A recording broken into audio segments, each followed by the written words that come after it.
You walk out to the porch with your morning coffee the way you always do. You glance at the feeder, and something is wrong. It's full. The seed is exactly where you left it yesterday. No husks scattered on the ground, no chickadee waiting on the fence, no cardinal hiding in the dogwood. Just silence. And the strangest part is you didn't change anything. Same feeder, same seed, same spot. But the birds you've watched for months, maybe years, have quietly decided they don't trust your yard anymore. Here's what almost nobody tells you. They didn't leave because of a hawk. They didn't leave because of the season. They didn't leave because the neighbor got a cat. In most cases, they left because of one small mistake. A mistake that looks like kindness. That feels like care. And that completely rewires the way wild birds read your home. Before this video is over, I'm going to tell you exactly what that mistake is, what it does inside a bird's brain, the early warning sign you probably missed, and the one quiet adjustment that brings them back, sometimes within days. So stay close, because if you've been feeding birds for any amount of time, this is the part nobody bothered to explain. Let's start with something most people get wrong. We tend to think of the birds in our yard as a kind of crowd. Some show up, some don't, they rotate, they're random. But that's not how it works at all. The birds at your feeder are mostly the same individuals, the same chickadee, the same pair of cardinals, the same titmouse that always lands on the left side. Researchers who banned wild songbirds find that backyard birds form what scientists call site fidelity. They learn your yard, they map it. They remember where the feeder is, where the water is, where the cat lives next door, where the safe branch is to land before they swoop in. And they don't just remember the geography. They remember the safety of it. They remember whether your yard has ever made them feel sick. They remember whether another bird ever died there. And yes, they remember it for a long time. Which brings us to the mistake, the one most people make without ever knowing. The mistake is not what you put in the feeder. It's not the kind of seed. It's not the brand. It's not even the design. The mistake is letting the feeder become quietly unsafe. And the most common version of that, by far, is not cleaning it. I know, that sounds almost too simple. Almost insulting to say out loud. But hear me out, because the way birds experience a dirty feeder is nothing like the way we experience it. To you, the feeder looks fine, maybe a little dusty inside, a bit of damp seed crusted at the bottom, a few droppings on the perch. To a chickadee, that same feeder is a chemical signal screaming danger. Old seed grows mold. Mold produces something called aflatoxin, which is invisible to us and highly toxic to small birds. Damp seed grows bacteria. The two bacteria you most need to know about are Salmonella and a particularly nasty one called Mycoplasma. Salmonella alone has wiped out entire neighborhood populations of pine siskins and goldfinches in single winters. Mycoplasma causes the eye disease that swelled up house finches across America in the 1990s, and it's still circulating today. And here's the part that hits hard. Birds don't have to get sick at your feeder to learn it's dangerous. They just have to watch another bird get sick. Songbirds are constantly reading each other. When a goldfinch sees another goldfinch with crusted eyes, head tilted, struggling on the perch, that information goes straight into its memory. Healthy birds avoid feeders where sick birds gather. So once a feeder becomes contaminated, the healthy ones, the ones you actually want to keep, are the first to disappear. The sick ones linger because they're too weak to travel. And from the outside, all you see is, my regulars stopped coming. Pause for a second. Because I want you to do something. I want you to picture your own feeder the way it looked this morning. Not the way it looks when you just cleaned it. The way it looked today. the bottom of the seed tray, the crevices in the perch, the drain holes, the dome. Be honest. And if you're already thinking, oh, that probably could use a wash, then go ahead and drop the number 1 in the comments. Just the number 1. I want to see how many of us are in the same boat. Because trust me, you are not alone in this. I've talked to people who have been feeding birds for 30 years and never once scrubbed the inside of a tube feeder. Now, the second thing you might be doing without realizing. Refilling at random times. This one surprises people more than the cleaning. Birds, especially the small ones like chickadees and nuthatches, run on energy margins that are razor thin. A black-capped chickadee in winter can lose 10% of its body weight overnight just keeping warm. 10%. Imagine going to bed weighing 150 pounds and waking up at 135 every single morning. That's their life. So they don't just visit feeders. They plan around them. They build flight routes around them. They time their morning feeding push around when food has historically been available. If you refill on Saturday, then forget for 4 days, then refill on a Wednesday afternoon, then go away for the weekend, you're not running an unreliable restaurant. You're running a trap. Because a small bird that flies in at first light expecting to fuel up finds nothing and has to burn extra calories looking somewhere else, has lost. And next time, it's going somewhere more dependable. Maybe your neighbor's, maybe a wild seed head 3 blocks over, but not your yard. Here's the part that's going to feel strange. The early warning sign that you've already lost them, before the silence even starts, is changes in who shows up. Most people notice the birds are gone only when the yard goes completely quiet. But long before that, there's a shift.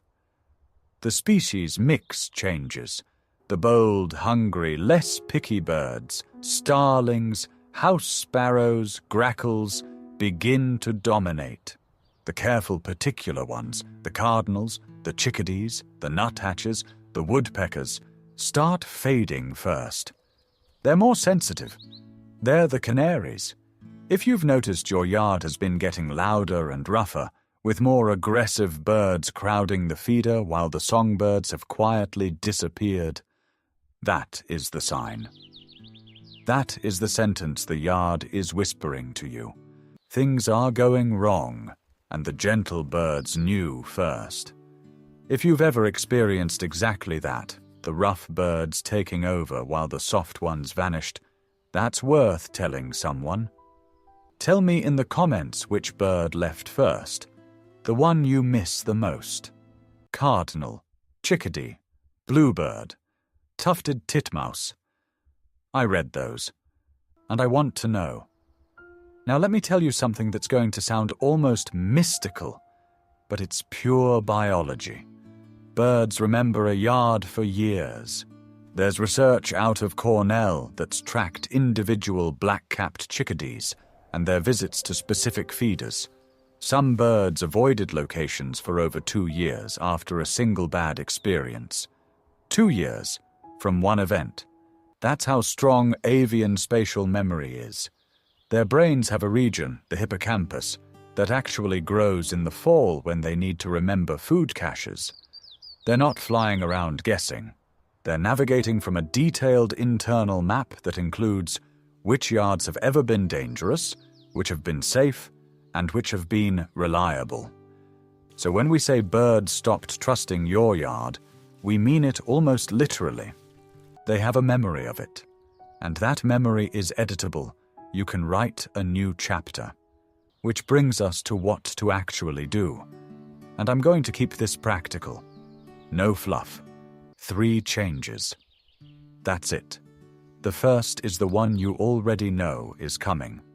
Clean the feeder. But here's the part most people skip. Soap and water alone isn't enough. You need to soak it in a weak solution of 1 part unscented bleach to 9 parts water for about 10 minutes. Then rinse it thoroughly. Then let it dry completely in the sun before refilling. Mold needs moisture. A wet feeder is a sick feeder. Once a month is the bare minimum. Every 2 weeks is better. During warm, wet weather, once a week. Yes, it's a chore. Yes, it's worth it. Because what you are actually doing is editing the memory of your yard. The second change is consistency. Pick a refill rhythm and stick to it. It doesn't have to be daily. Birds adapt to almost any schedule as long as it's predictable. If you only feed on weekends, fine. They'll learn weekends. If you feed every morning, they'll learn mornings. The killer is the random schedule. The sometimes yes, sometimes no, the leave town for 5 days, then pile it back on. Pick a pattern. Almost any pattern. Their tiny brains will encode it within a week. And the third change is the one almost no one mentions. Move the feeder, just 6 to 10 feet from where it currently is. Here's why.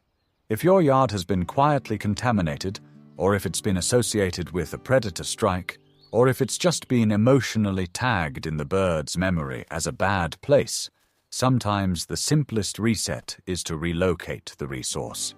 Move the feeder closer to cover, not deep inside it, but within roughly 10 feet of a shrub or low tree branch. Birds want a quick escape route. A feeder out in the open feels exposed.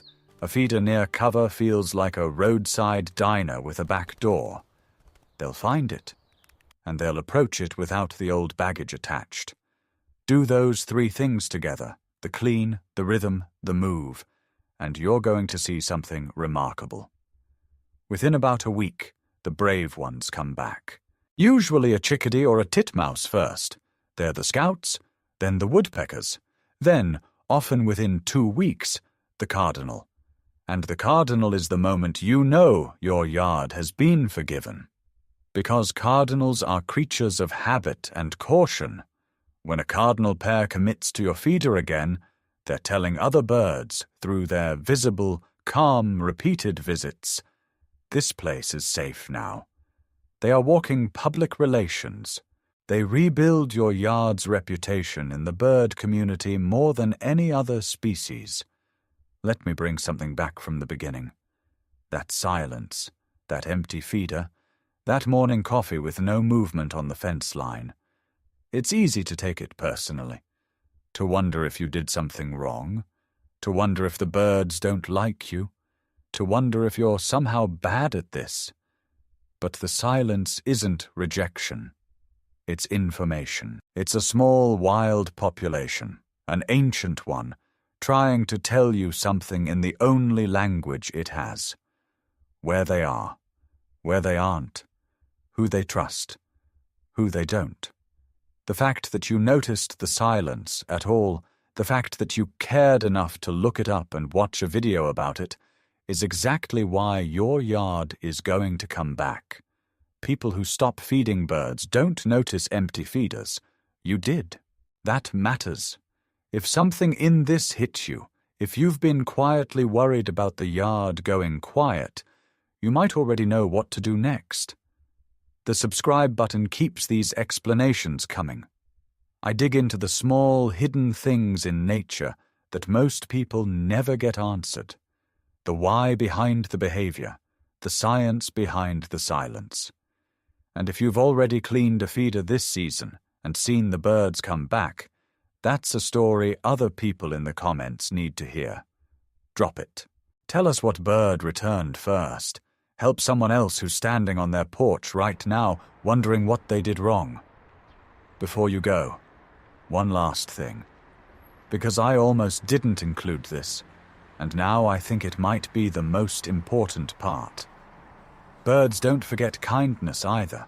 The same memory that holds on to danger holds on to safety just as long.